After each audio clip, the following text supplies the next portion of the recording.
के हेलीकॉप्टरों पर तो हलीम से लेके पाए तक आप लोगों ने यहां भी सप्लाई की हैं और 777 के ऊपर दूसरे मुल्कों में भी सप्लाई की हैं। आप तमाम बातें आज की सुनेंगे, आज की आपने तमाम बातें सुनी, लेकिन आप इनसे किसी बात का जवाब नहीं सुनेंगे, किसी अपनी की हुई करप्शन का जवाब नहीं देंगे, किसी अपनी की हुई बात का नहीं देंगे कि इन्होंने असल में जो क्राइम किया उसका जवाब दे। ये रसीद नहीं देंगे, उसकी जगह पर कतरी खत देंगे, इनको पर बात सुनेंगे।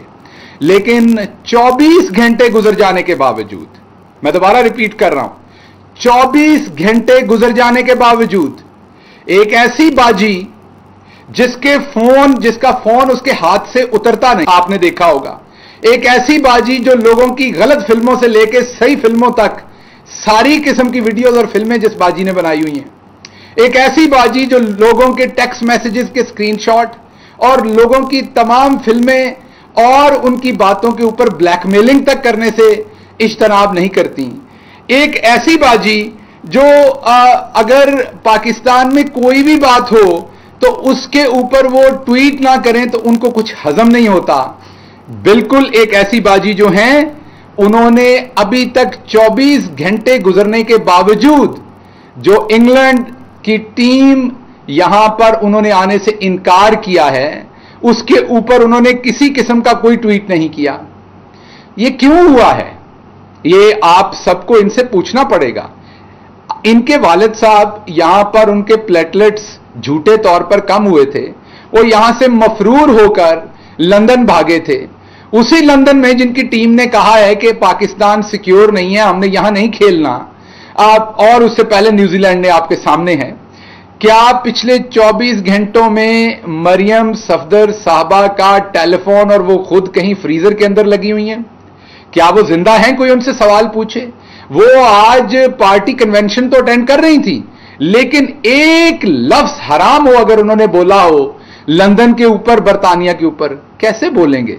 जब लूट मार की तमाम दौलत लंदन के अंदर रखी हुई हो, जब आपने अपनी तमाम जो कतरी खतों से लेके और ऊंटों के ऊपर रख के और लांचों के अंदर मनी लॉन्ड्रिंग की, वो तमाम का तमाम पैसा आपका जब लंदन के अंदर हो, तो आप ये जुर्रत नहीं कर सकते कि आप पाकिस्तान की सालमियत और खुदमुख्तारी और पाकिस्तान के वकार के साथ जुड़ा हुआ कोई बयान दे सकें। ये क्या वही खातून नहीं है जो हर चीज के ऊपर ट्वीट करती हैं? क्या ये वही खातून नहीं है जो दुनिया में कुछ हो जाए फौरी तौर पर इनका स्टेटमेंट आ जाता है? पिछले दिनों जब न्यूजीलैंड ने खेलने से इनकार किया तो इन्होंने पाकिस्तानियों पर, पाकिस्तान के जो सब पासपोर्ट पर इन्होंने जुगत की। और आज जब अपने मुल्क, वो मुल्क जिसके शहरी इनके भाई हैं, वो मुल्क जहां पर इनका पूरा टब्बर मफरूर होकर पहुंचा हुआ है, उस मुल्क के खिलाफ एक लफ्ज मरियम सफदर ने नहीं बोला, तो क्या कोई पूछेगा मरियम सफदर से कि 24 घंटे गुजर गए हैं बरतानिया को ऐलान किए हुए, वो बरतानिया जहां पर आपके अब्बा जी मफरूर होकर पहुंचे झूठ बोलकर, वो बरतानिया जहां पर वो पिज्जे खाते फिरते हैं और बीमारी का बहाना बनाकर घूमते फिरते हैं, वही बरतानिया जिसके बारे में आपने कहा था मेरी लंदन तो क्या पाकिस्तान में कोई प्रॉपर्टी नहीं, और बाद में वहां अपार्टमेंट्स पे अपार्टमेंट, घरों के ऊपर घर निकले आप लोगों के, उसी बरतानिया ने कहा है कि पाकिस्तान खेलने के लिए सिक्योर नहीं है। तो क्या आपके वालिद साहब को वहां से एक बयान नहीं देना चाहिए था कि पाकिस्तान बिल्कुल सिक्योर है, मैं तो बस बीमारी के चक्कर में वहां से झूठ बोल के यहां आया हूं क्योंकि मैंने जेल नहीं काटनी थी, वैसे तो मैं वहां से सियासत करने को तैयार हूं, मुझे आज माफी दे इमरान खान, आज मुझे एनआरओ दे दे तो मैं आज ही पहली फ्लाइट पे वापस जाऊंगा। ये जो मेरा सारा टब्बर, ये सलमान शहबाज बैठा है, अब वहां पर डार साहब बैठे हैं, बाकी तमाम पूरे टब्बर वहां पर आबिद शेर अली से लेकर तमाम लोग बैठे हैं, ये तमाम अगली फ्लाइट पे वापस आ जाएंगे अगर इमरान खान इनको एनआरओ दे दे। ये सारे वहां इसलिए बैठे हैं कि इनको एनआरओ चाहिए। तो क्या मरियम सफदर साहबा आप बर्फ में लगी हुई हैं, या आपने कोई फेशियल करवा रखा है कि डॉक्टर ने कहा है कि अगर आप बोली तो सलवटें पड़ जाएंगी उस फेशियल के ऊपर, और आपने बोलना नहीं है बिल्कुल भी? क्या आपने कोई मेडिसिन खाई हुई है, दांत निकलवाया हुआ है, दांत में दर्द है? कौन सा ऐसा मसला है कि आपका बयान नहीं आया? आप सुम्मन बुकमन क्यों हैं? आपको बोलना चाहिए था। पाकिस्तानियों को बड़ी अच्छी तरह से पता है कि पाकिस्तान को कोई कितनी भी सजा दे ले, इस टाइम पाकिस्तान की कमान इमरान खान के हाथ में है। पाकिस्तान मुल्की सलामती के ऊपर किसी किस्म का, मुल्की वकार के ऊपर किसी किस्म की सौदेबाजी नहीं करेगा। पाकिस्तान किसी प्रेशर को नहीं लेगा। पाकिस्तान हर कीमत देने को तैयार होगा। वो भले कीमत क्रिकेट के मैदानों में हो, भले वो कीमत फैटफ में हो, भले वो कीमत कहीं और हो। पाकिस्तान हर तरह की कीमत देने को तैयार है।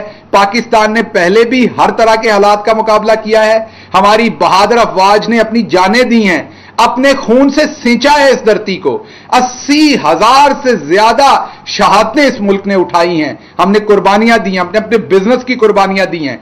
लेकिन आपको लगता है, या चंद लोगों को लगता है, कि पाकिस्तान इन छोटी छोटी बातों पे प्रेशर में आ जाएगा, और वो भी तब जब उसकी कमान इमरान खान के हाथ में है, तो जो मर्जी हो जाए। ये मैसेज वाजे है। कोई हमारे साथ जो भी प्रेशर टैक्टिक्स यूज करे, पाकिस्तान अपने वकार के मसले में 1 इंच पीछे नहीं हटेगा। इमरान खान जिसका नाम है, वो सिर्फ एक हस्ती के आगे झुकता है, और उस हस्ती का नाम है अल्लाह की जात। और इमरान खान सिर्फ एक हस्ती के साथ अकीदत करते हैं, और उस हस्ती का नाम है हजरत मोहम्मद मुस्तफा सल्लल्लाहु अलैहि वसल्लम। तो पाकिस्तान और पाकिस्तान का वजीर आजम अपने वकार पर सौदा नहीं करेगा किसी सूरत भी। आप जवाब दें मरियम सफदर साहबा कि आप किस चक्कर में साइलेंट मोड पे हैं, आप किस चक्कर में बर्फ में लगी हुई हैं। कल से 24 घंटे हो गए, आपसे बयान नहीं दिया गया। बाकी तो आप और आपकी कनीजें ऐसे बयान इशू करती हैं जैसे बयान इशू करने वाली आपने मशीनें लगाई हुई हैं। तो पिछले 24 घंटे में आपके वालिद साहब भी जो हैं वो भी किसी तखलिए में हैं, और आप भी किसी तखलिए में हैं। तो हमें बता दें, अगर आप लोगों ने कोई दांत निकलवाया है, कोई दर्द है, डॉक्टर ने बोलने से मना किया है, कोई और ऐसा मसला है, तो हमें बताइए कि आप क्यों इस पे स्टेटमेंट इशू नहीं कर रही। दूसरी बात यह कि ये लोग बार बार ईवीएम के ऊपर तनकीद करते हैं। बड़े वाजे इशारे मिलते हैं हमें, बड़े वाजे पैगाम दिए जाते हैं कि आप हमें एनआरओ दें, टब्बर को वहां से वापस आने दें, हमारी सजाएं मिल मिला के जैसे पहले वाली हुकूमतें माफ करती थी वो करवाएं। हम आपके साथ चलने को हर सूरत तैयार हैं, ईवीएम भी करेंगे और सब कुछ करेंगे। तो यह बात जमा खातिर रखें, आपको पब्लिक को जवाब देना पड़ेगा। भले वो पाकिस्तान की सालमियत और वकार के मामले पे आप लोगों की खामोशी हो, कुलभूषण यादव से लेके अब तक के मामलात के ऊपर, भले आपका कश्मीर कॉज को पसे पुश डालना हो, भले आपको हिंदुस्तान को अनबिलीवेबल एडवांटेजेस देना हो, खित्ते में भी और खित्ते के बाहर भी, भले आपको पाकिस्तान का जो सफारतकार है बैरून ममालिक नवाज शरीफ के जमाने में उन्हें प्रेशराइज करके ऐसी स्टेटमेंट्स और ऐसे इकदाम करवाने हो जिनसे पाकिस्तान को नुकसान हो, भले वो तमाम बातें, और भले आज आपका साइलेंट मोड हो। कौम सब कुछ देख रही है, कौम को यह भी पता है आप लोगों का माजी क्या है, और कौम कभी भी चोरों को काजी मानने को तैयार नहीं है। हिसाब आपको देना पड़ेगा, और पाकिस्तानी कौम इंशाल्लाह आपसे हिसाब लेगी। पाकिस्तान जिंदाबाद। आप लोगों का माजी क्या है, और कौम कभी भी चोरों को काजी मानने को तैयार नहीं है। हिसाब आपको देना पड़ेगा, और पाकिस्तानी कौम इंशाल्लाह आपसे हिसाब लेगी। पाकिस्तान जिंदाबाद।